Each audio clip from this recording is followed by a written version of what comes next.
At ayun guys, welcome back ulit sa channel natin. Yan, Mix Media TV. For today's video, update naman tayo kung magkano ang presyuhan ng mga aquarium dito sa Cartimar.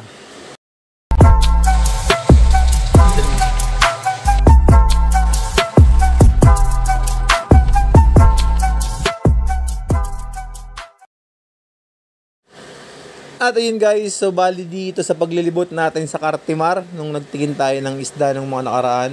So napunta ako dito guys sa fish stock na stall ng mga aquarium. Ayan, so nagtanong-tanong tayo yung mga aquarium nila na ganito. Ayan, yung 20 gallons po nila ay nasa 900 pesos po. Ayan yung 20 gallons nila, 900 pesos. Then dito naman sa mga 30 gallons, 1,300 pesos para sa mga 30 gallons na aquarium. Medyo malalaki na yan. Eh yung 50 gallons nila guys, ito ang laki talaga.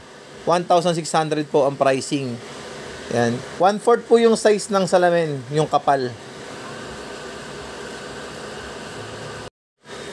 Ito naman guys, yung mga sump filter or overhead sump nila. Yan, overhead sump. Yung mas malaki po ay 1,200. 1,200 yung mas malaki, yung mas maliit 1,000 pesos. Yung nasa ilalim po yung mas malalaki. Mga pang 50 gallons na po yan, yung nasa ilalim natin. Yan po yung mga 50 gallons natin na water sump or overhead sump natin. Yan po yung ginagamit natin para sa filtration ng tubig ng mga aquarium natin. Ayan, kung naghahanap po kayo ng mga aquarium o mga pang setup po, ayan, pwede po kayong pumunta dito sa fish stock. Ayan, nagko-customize din po sila dito. Kung anong sukat po ng aquarium na gusto nyong ipagawa, pwede po kayong magtanong sa kanila or pwede nilang i-deliver din yung aquarium sa mga bahay nyo. So, available po sila sa customize ng mga aquarium po. Ayan. So, yung mga ganito guys, so 75 gallons, ang lalaki. Ayan. Punta lang kayo guys dito sa Cartimar, hanapin nyo lang po yung stall ng fish stock.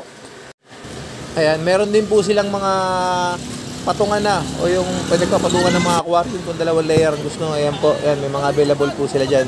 So fish stock guys, hanapin nyo lang dito sa Cartimar. At ayun, syempre sa pag-iikot natin, may naispatan din tayong ilan na mga stall na nagtitinda ng mga red clarkie or yung mga white spectre natin. Ayan, so red clarkie, white spectre, may available po dito sa Cartimar guys. Yan, nasa 350 pesos each po. So same gender, male or female po, 350 pesos po yung pricing nila. So yan lang po yung naispatan natin dyan, kaya yan lang yung na-share ko sa inyo.